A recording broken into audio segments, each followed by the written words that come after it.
dans le Hallel, quand nous lisons, qu'il y a un passage qui vient nous apprendre, de quelle manière un homme doit aborder sa Avodat Hashem.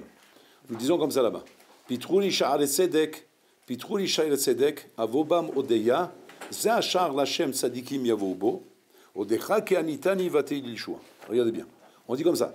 Pitrouli sha'ar tzedek. On demande à Kosh Baruch Hu, ouvre-moi sha'ar tzedek. Mazé sha'ar tzedek, sha'arim shel tzadikim. On demande à Hachem de nous frayer le chemin qui va nous amener vers la voie des tzadikim. Et là, on va nous expliquer comment on arrive à cette voie. Comment un homme arrive à la voie des tzadikim. Parce que que quand on est entre Pessah et Shavuot, et qu'entre Pessah et Shavuot, c'est un travail de achana, de préparation pour recevoir la Torah. C'est pas un stam pour recevoir une valise et partir. Recevoir la Torah, c'est pas recevoir une valise. Recevoir la Torah, c'est pas chouette, c'est changer toute sa façon de vivre. Parce que la Torah ne peut pas rentrer dans un kéli qui n'est pas un kéli qui reçoit la Torah. Donc pour ça demande un changement total sur la personne.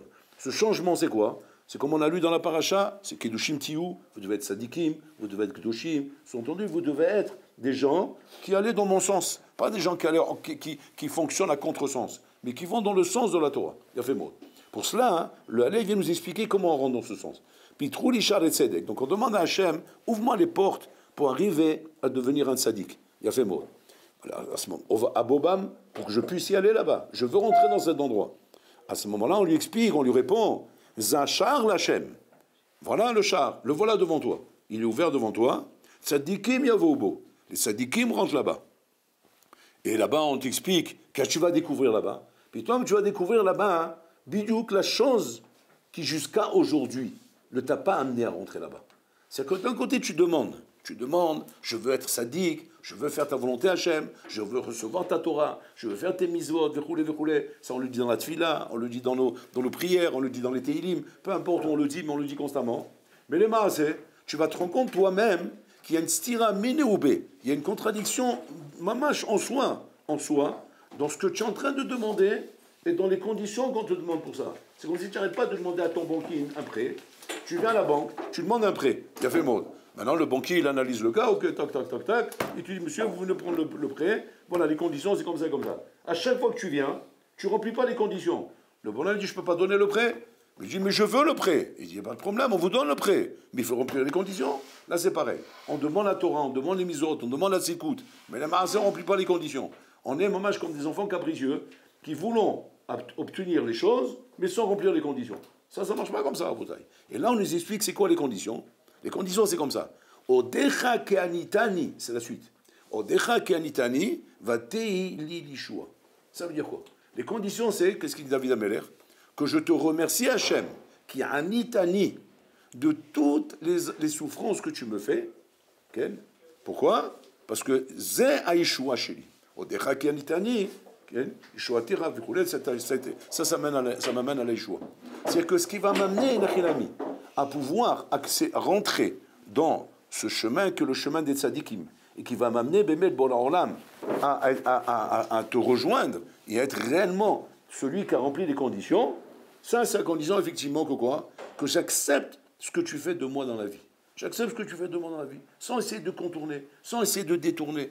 Je sais que dans la vie, tu ne vas pas prendre en considération ce que moi je désire, ce que moi je veux. C'est pas ça que tu vas prendre en considération. Tu vas prendre en considération ce qui est bien pour moi, pas ce que moi je veux. Et c'est là qu'on a un problème. On a un problème parce qu'en vérité, on voudrait qu'Hachem fasse notre ratson et de cette manière-là, s'imaginer qu'on fait son ratson. Le problème, c'est que son ratson et le tien, c'est pas le même. Donc quand tu demandes à quelqu'un, j'aimerais bien faire ton ratson, mais malheureusement, mon ratson et le tien ne sont pas les mêmes, on ne peut pas s'entendre tous les deux. Donc qu'est-ce qu'il faut faire? Première chose, odecha keanitani, c'est-à-dire accepter le ratson Hachem. C'est quoi le ratson Hachem? Alors le ratson Hachem, c'est très simple. C'est accepter la vie que je te fais mener. C'est ça, ratson Hachem. Ratson Hachem, c'est pas ce que tu vas voir dans les livres, ça c'est de la théorie, tout ça. Ça c'est de la théorie. C'est la théorie, on l'a collé. C'est quoi la théorie? C'est le mitzvot, c'est le Shulchan Aruch, tout ce qui est marqué là-bas. Il faut faire ça, il faut faire ça, il faut faire ça. Ça, c'est toute la théorie, il a fait mot. La Shena, elle est, comment j'arrive à respecter cette théorie, hein, sans aucun problème, avec le ratson le plus fort que j'ai au fond de moi. Ça, c'est très simple. Pour cela, il y a un exercice qui est Batel Retzoncha Mipne Retzono, Kedeshiase Retzoncha. C'est-à-dire que je dois annuler mon ratson devant son ratson. Ou est-ce que sur le terrain, je vois que j'annule mon ratson devant son ratson? Pas shoot. ce sont les épreuves de la vie. Quand dans la vie, on me met des épreuves, des trucs où j'ai l'impression qu'on me met des embûches, on me met des obstacles, on ne me laisse pas passer, sache que ces obstacles ne sont pas des trucs qui viennent juste pour t'embêter, juste pour te casser la tête, juste pour que tu t'énerves et tu pousses des cris. Non, c'est pas pour ça. C'est juste pour tester combien tu es prêt à faire mon ratson.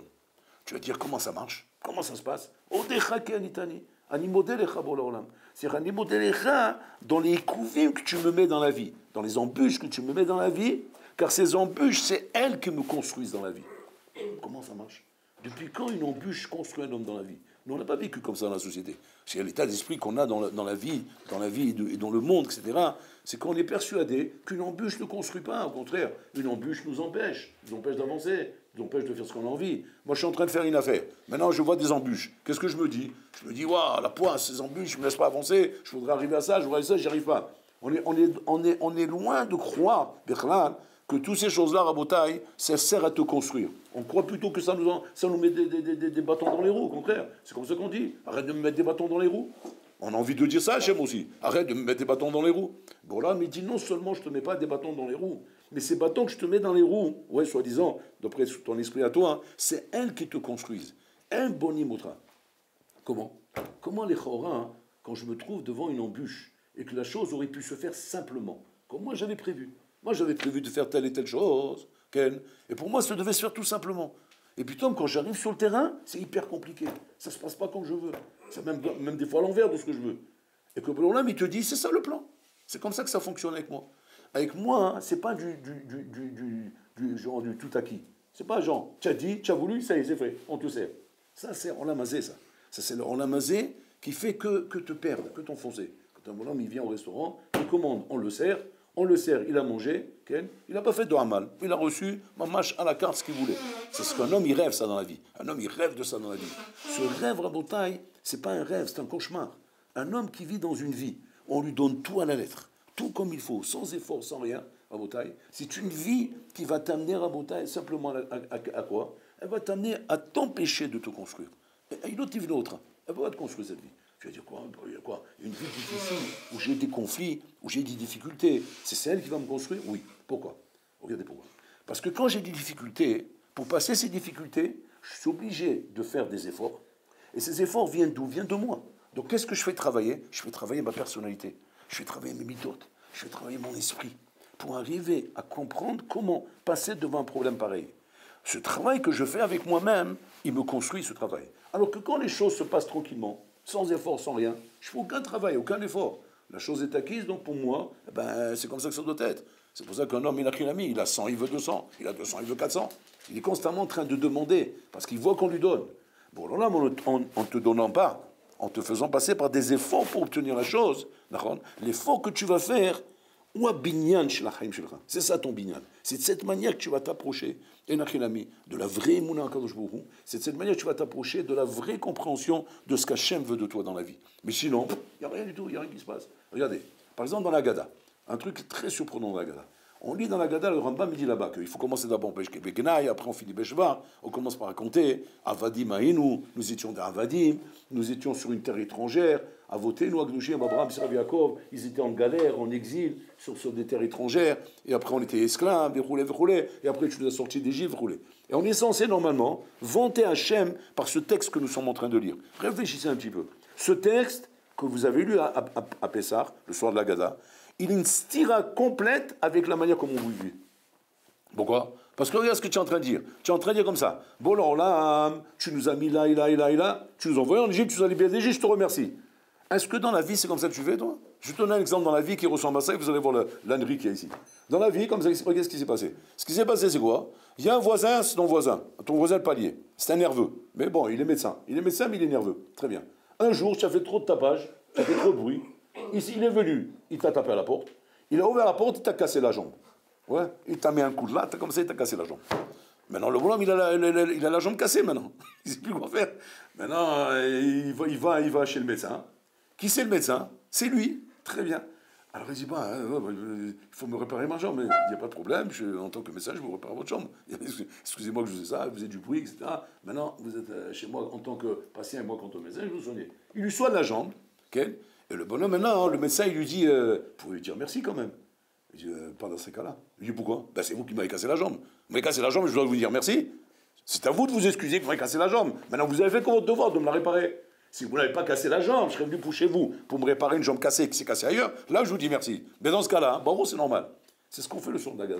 Le soir d'Agaz, qu'est-ce qu'on dit? Bon, alors là, tu nous as envoyés en galère. Tu nous as rentrés en Égypte. Tu nous as mis là-bas, le Shaboud. Et tu nous as sortis d'Égypte. Oh, Darabba, bon, là, qu'est-ce que tu es gentil. Et si tu n'as pas Dayeno, tu es fatigué où, là? Je comprends pas. Tu m'as rentré là-bas, tu m'as sorti. Et moi, je t'ai rien demandé. Moi, je t'ai pas demandé de rentrer en Égypte. Et tu me fais sortir, maintenant, tu dis, dis merci maintenant. Tu dis pas merci, tu n'as pas de la karatatov, kafoutova. Bon, allez, je t'envoie toutes les clalotes du monde sur ta tête. Attends, tu es au monde fou, toi. C'est quoi cette histoire de fou, là? J'ai rien demandé. Je viens ici. J'étais tranquille, moi, dans mon pays, là-bas, en Canaan. On était là-bas en train de boire de la bière avec le soleil, tranquille. Puis, Tom, tu as envoyé la famille. Tu nous as pris. Tu nous as jetés en Égypte, en esclavage là-bas. Shem Alahem. On a perdu nos enfants à la place des briques. Le fou là-bas de Paro, il avait la lèpre, il n'arrêtait pas de faire des shrites avec des enfants. Shem Alahem, c'était un drame là-bas. Puis, Tom, tu nous as sortis. Il faut qu'on chante des louanges pour te dire merci. Et si on ne dit pas merci, tu nous éclates encore. On n'a pas fini avec toi. C'est quoi le malheur ici, Rabotai? Le malach, il est comme ça. Et ça, c'est ce qu'il faut comprendre dans la vie. Et ça va nous aider à comprendre comment fonctionnent les épreuves. Parce que les épreuves, c'est toujours la même chose. Vous avez la même question dans l'épreuve. Dans l'épreuve, c'est quoi? Bon, alors là, il envoie l'épreuve. Qu'est-ce qu'on fait? On demande à Hachem de nous aider. D'accord? Puis Tom, l'épreuve, elle a disparu. Oh, Toda Hachem, qu'est-ce que tu es gentil. Mais tu rigoles. Si moi, je fais ça ici dans la Plimia, mais vous vous rendez compte, vous appelez la police tout de suite. Tu dis, mais on l'a repéré, cet abruti là. C'est un voyou. Regarde ce qu'il fait. Il nous fait des coups, il nous cache nos affaires. Après, il nous dit comme ça d'être gentil avec lui. Quand on est gentil, il nous rend les affaires. Mais tu rigoles, il va nous rendre fou, cet abruti là. On ne trouve plus rien avec lui. Mais on sait que c'est lui, mais il n'y a rien à faire. Si tu ne le remercies pas, il ne te rend pas la chose. Et maintenant, il veut avec ça, hein, qu'est-ce qu'il veut avec ça? Que tu deviennes son ami. Il veut t'approcher de lui. Je ne peux pas devenir ton ami de cette manière. Je vois comment les Khaoura. C'est toi qui es la raison de mes problèmes. D'accord? C'est toi qui es à l'origine, effectivement, de solutionner mes problèmes. Mais sans toi, je n'aurais pas de problème. Donc j'ai besoin de tes solutions. Le rêve, velosralam. En fait, le Yesod, il est comme ça. Écoutez bien. Et ça, c'est le Yesod de tout ce qu'on passe dans la vie. Tous les Yesod, il est qu'en fait, Hachem veut te rapprocher de lui. Il veut te rapprocher de lui. Maintenant, Hachem, il sait très bien que la meilleure façon de te rapprocher de lui, c'est laquelle, Rabotai? C'est justement de te mettre en face de problèmes. C'est pas de te donner. C'est pas en donnant à quelqu'un, Rabotai, qu'on permet à ce bonhomme de m'apprécier. En donnant, il va pas m'apprécier à la fin. Pourquoi? Parce qu'en vérité, il ne mérite pas. Je lui donne stam comme ça, sans qu'il ait fait quoi que ce soit pour le mériter, sans qu'il ait fait d'efforts, sans qu'il ait rien fait du tout. Au bout d'un moment, il va me rejeter lui-même, parce qu'il n'a pas travaillé pour ça. Quand je fais en sorte qu'un bonhomme en bataille, ce que je lui donne, il le mérite, bien que c'est moi qui va lui donner. Mais qu'est-ce que j'ai fait pour qu'il sente qu'effectivement, je lui ai donné quelque chose et qu'il se sente méritant de cette chose-là que je lui ai donnée, pour qu'il puisse être fier de ce qu'il a reçu, il faut qu'il passe par un effort. C'est ce qu'il fait à Kojrou. À Kojrou, il passe par l'effort qu'il est carré votre là. Donc en fait, l'enjeu de l'effort, l'enjeu de l'épreuve, l'enjeu de tout ce qu'on passe dans la vie en bataille, c'est pas la chose en elle-même, c'est pas l'épreuve en elle-même, c'est pas le problème, c'est pas ça le but. Le but, c'est pas l'épreuve. Le but, c'est de permettre, grâce à cette épreuve-là, par le fait que toi, tu vas te débattre pour sortir de ça, hein, ça va t'approcher de moi. Et une fois que tu t'approches de moi, ça y est, on atteint le but. Hachem, quand il a envoyé les Juifs en Égypte, il s'est dit comme ça, en vous envoyant en Égypte, et qu'après je vais vous sortir d'Égypte, là vous serez attachés à moi.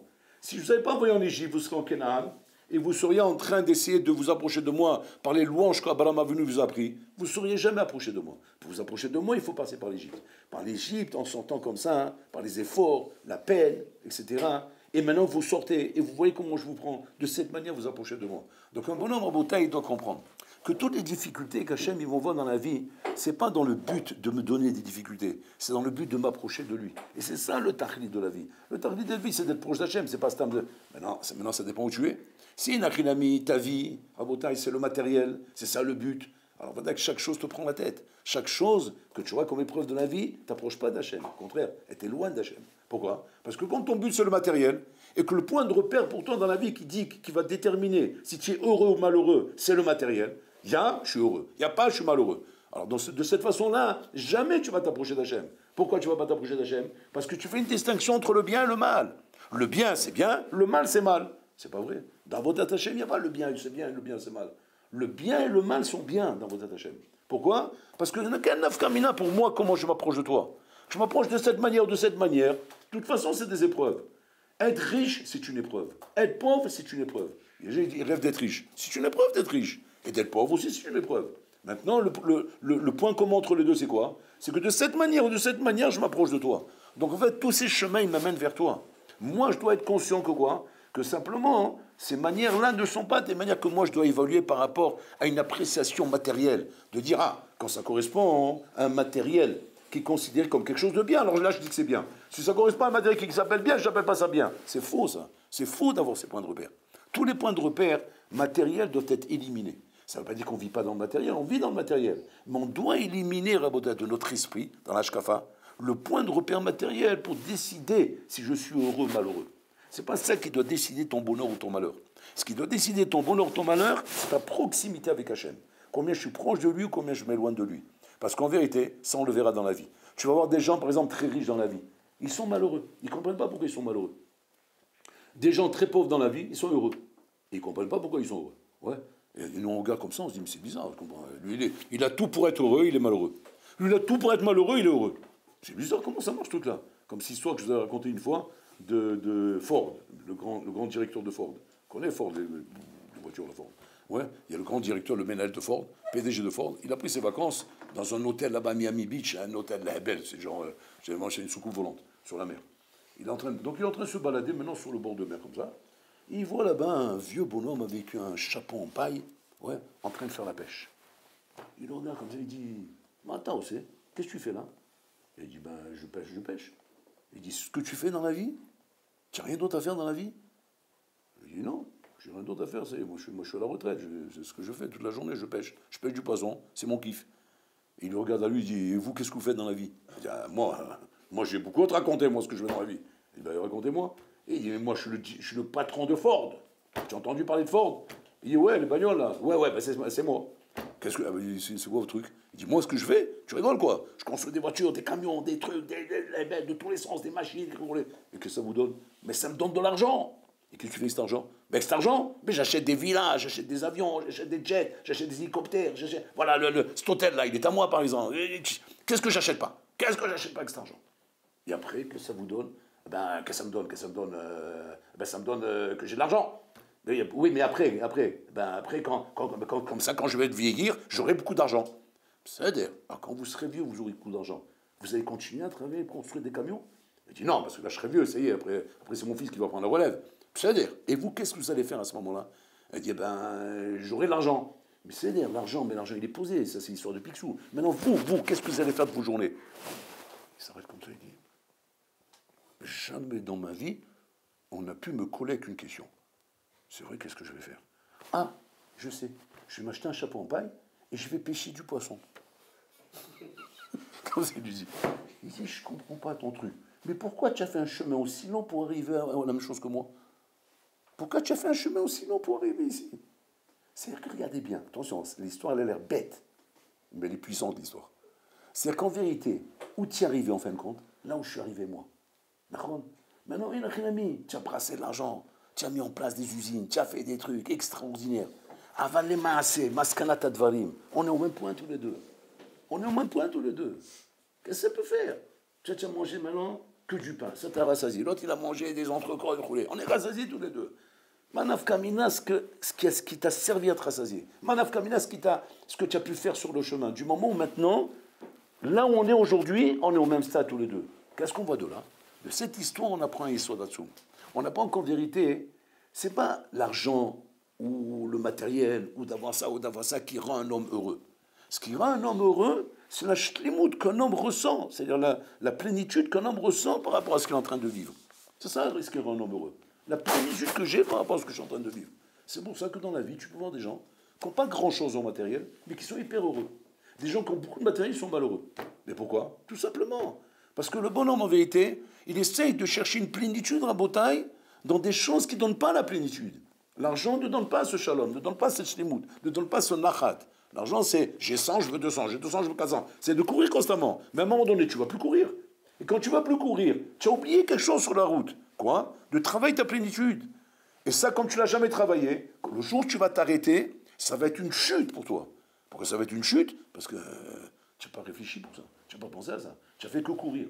Alors que le bonhomme qui a compris que la matara de mes courses, c'est pas la course en elle-même, c'est pas d'avoir de l'argent, c'est d'acquérir de la plénitude. Donc le bonhomme sait s'arrêter. Il sait s'arrêter. Et donc toute la route, pendant qu'il est en train d'avancer, il a su s'arrêter.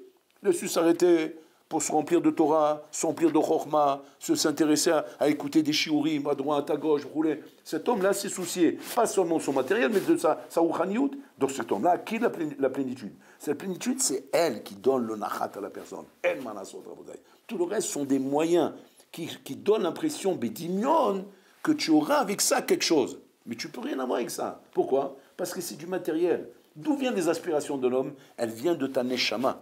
La neshama, Rabotai, elle est chelek elokam imad. C'est une partie divine. Elle ne peut pas être satisfaite, Rabotai, avec l'argent que tu lui donnes. C'est comme si tu es en train de prendre un bonhomme qui a soif et tu essaies de calmer sa soif avec de l'eau salée. Plus tu lui donnes de l'eau salée, et plus c'est la soif. C'est pareil ici. Le bonhomme, il demande, il ne sait pas ce qu'il demande. Il n'arrive pas à comprendre. C'est traduit par le corps par rapport à ce qu'on t'a montré dans la vie. Alors le corps, qu'est-ce qu'il traduit? Je veux de l'argent, je veux du kiff, je veux courir, je veux faire ça, je veux faire ça. Et lui donne ça. Mais le problème, c'est quoi? C'est que c'est mal traduit. Qu'est-ce qu'il faut? Il faut un vrai traducteur. C'est quoi le vrai traducteur? C'est que quand tu vas étudier la Torah, puis Tom, le corps, il va comprendre. Non, c'est pas ça que j'ai besoin. J'ai besoin de plénitude. J'ai besoin de choses qui me donnent du nachat.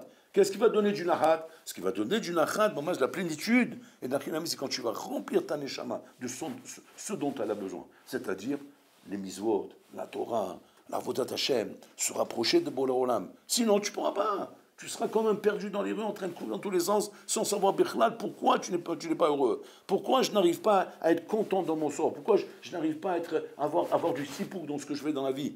Pourquoi je n'arrive pas à arriver au niveau de Yaakov Avinu qui disait Beged lilbosh lechem lechol, un vêtement pour m'habiller et du manger pour manger. Voilà ce qu'il demandait Yaakov Avinu. Rien ne l'impressionnait dans toutes les richesses qu'il avait. Il avait des richesses, Yaakov Avinu. Il était riche.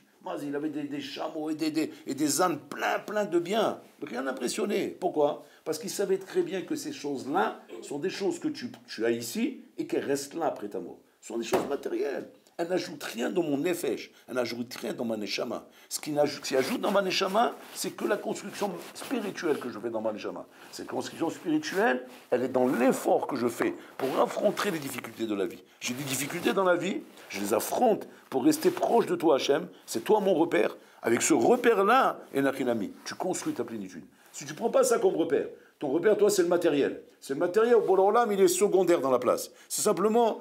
Hachem, c'est un rapport de Issour Ve'eter. C'est-à-dire que toi, le Tachlit, c'est le matériel. Bon, l'Olam, c'est un repère de Issour Ve'eter. C'est quoi Issour Ve'eter? Mouta ou Assour? C'est Mouta? Ok, allez, c'est bon. Et là, c'est Assour, bon, il n'y a pas un terre? Oui, un petit éther. Allez, c'est bon, allez, on y va. C'est ça ton rapport avec Hachem. Un rapport comme ça ne t'approche pas d'Hachem. Ça t'approche que du matériel. Parce que Hachem, tu lui as donné une place secondaire.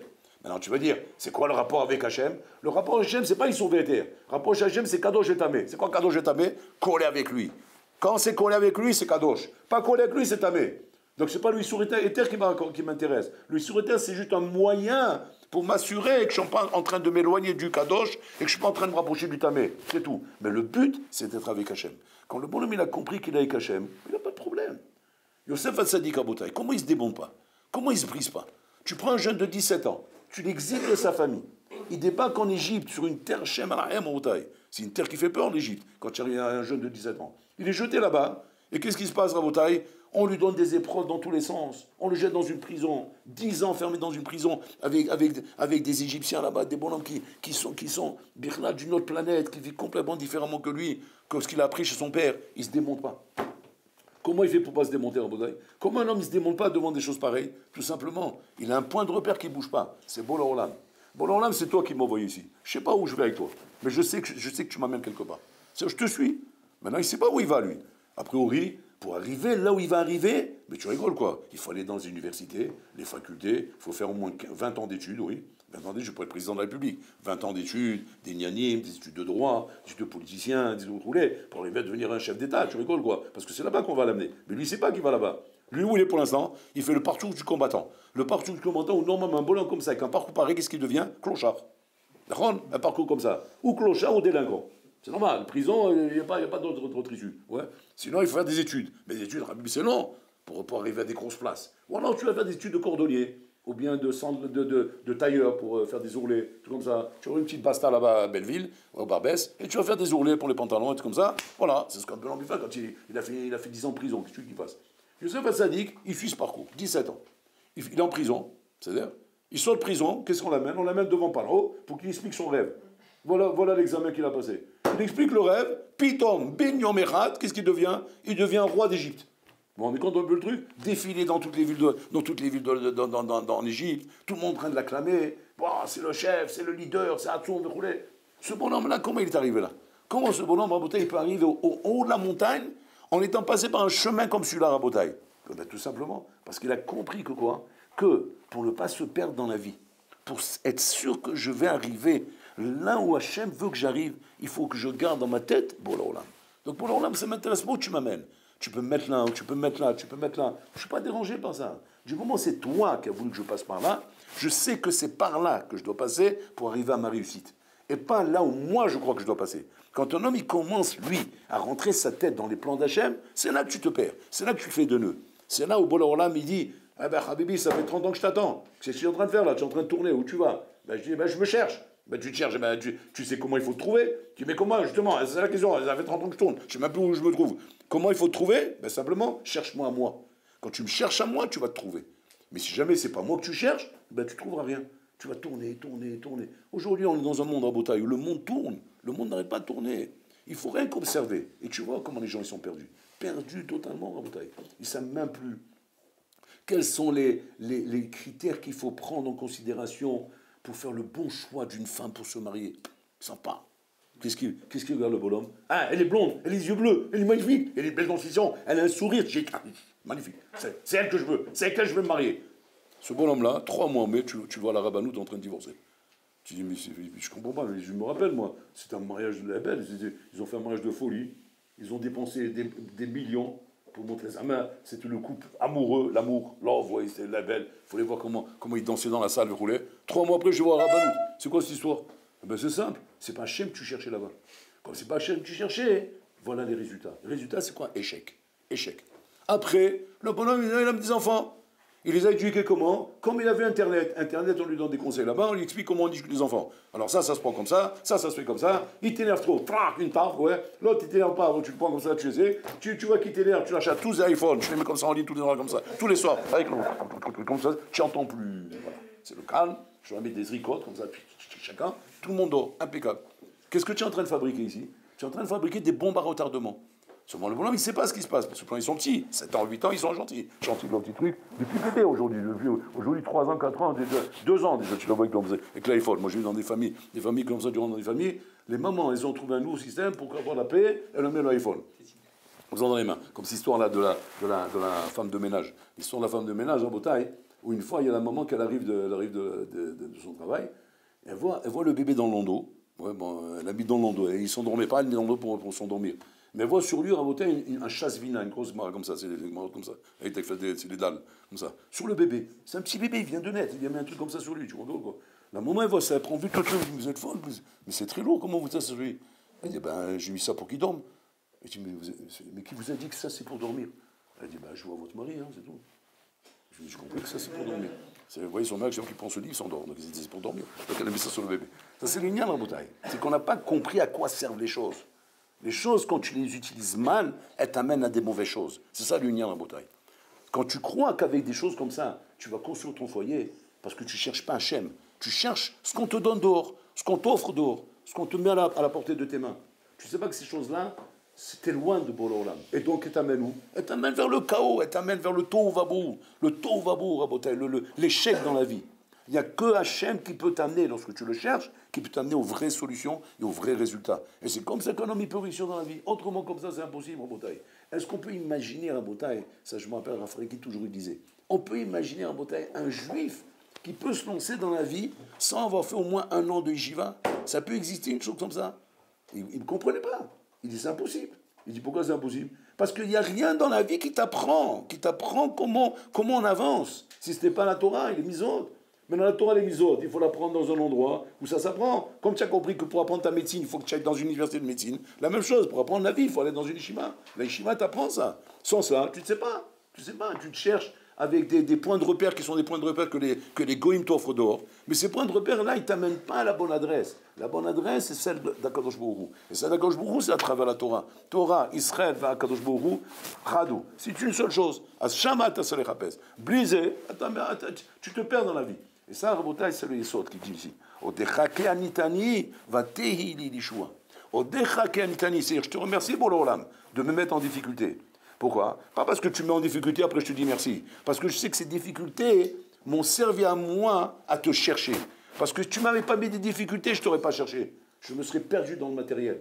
Grâce à tes difficultés, je me cherche. Parce qu'un bonhomme, quand il a des difficultés, il se pose des questions, il s'interroge, il revient, il va voir son rat, il va voir des rabbins, il se cherche. Et cette recherche t'amène à me trouver à moi. Si je ne te donne pas de difficultés, je te donne tout sur un tapis, tu ne te cherches plus. Comme tu ne te cherches plus, qu'est-ce qui se passe? Tu t'assimiles, tu suis le monde goy, chas de shalom. Et là, c'est là que tu te perds. Donc, ce qu'il dit David Amelech. Odecha ke anitani va tei lishua. C'est-à-dire ma délivrance vient justement du fait que tu m'as pas laissé me reposer, tu m'as pas laissé tranquille. Et David Amelech, grâce à ça, il est devenu ce qu'il est devenu. Le parcours de David Amelech est un parcours très dur. Mais n'importe qui à sa place, qu'est-ce qu'il aurait dit? Il aurait dit, mais quel poids est-ce que j'ai pas de chance, je suis poursuivi du matin au soir, on veut me tuer, on veut rouler. Non, il n'a pas vu comme ça, lui. Lui, il a vu que bon, là, c'est toi qui me fais ça, et je suis certain, j'ai pas de safek qu'avec ça, tu m'amènes là où tu dois m'amener. Quand un homme vit de cette manière, dès que cet homme-là, il voit comment les masses, il arrive là où Hachem veut l'amener. Mais c'est pas en te débattant, c'est pas en essayant de faire autrement que tu vas y arriver. Et c'est pour ça qu'on appelle Zéachar l'Hachem, Tzadikim Yavobu. C'est ça la porte pour entrer dans la tzidkout. C'est de suivre le chemin à la lettre de ce que là où Hachem veut m'amener. Et quand tu as compris ça, alors effectivement, tu arrives forcément là où tu dois arriver.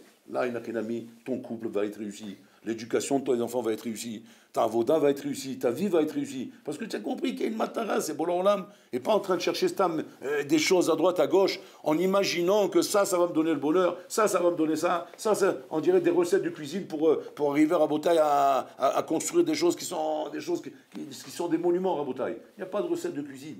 Il n'y a pas des choses qu'on peut inventer. On n'a plus rien à inventer, Rabotaï. Ces choses-là ont été écrites depuis la création du monde. Depuis Adam Arishon, on a une massorette que nous suivons comme ça, de père en fils. On a vu comment, à Avotenu Akdoshim, ont suivi un chemin qu'ils ont tracé eux-mêmes, Rabotaï. On n'a rien à inventer, on n'a rien à prendre, tout est tracé, tout est fait. Nous n'avons qu'une chose à faire, suivre derrière Avotenu, suivre le chemin de Avotenu. Et c'est pour ça qu'il y a qu'on a un guide qui s'appelle la Torah, et qu'avec ce guide-là, on est sûr qu'on ne peut pas se perdre. Donc à chaque fois que tu as un problème, à quoi tu dois te référer? À la Torah Kedosha. Qu'est-ce que dit la Torah? Pourquoi j'ai un problème? Pourquoi c'est comme ça? Pourquoi il m'arrive ça? Et la Torah va t'apprendre, voilà pourquoi, voilà ce qui se passe, comme ça et comme ça et comme ça. Et mais maintenant, ça va me permettre de savoir quel est le émet dans ma vie. Et pas stam de croire qu'en faisant des choses comme on voit dans la rue, comme on voit dehors, que de cette manière je vais me retrouver. Non, là-bas c'est le monde goy. Là-bas, le monde goy, c'est un monde qui tourne en rond. Tu le vois lui-même. On tourne en rond dans ce monde. Rien qu'observe, regarde les informations, regarde ce qu'on te raconte aujourd'hui. C'est un éternel recommencement de choses qui tournent en rond. Il n'y a que celui qui a compris qu'il faut suivre le chemin qui a été tracé par Avotinu Akdoshim, qui est un chemin qu'eux ont suivi et qui les a amenés là où ils les a amenés, qu'un chemin comme ça peut être réussi.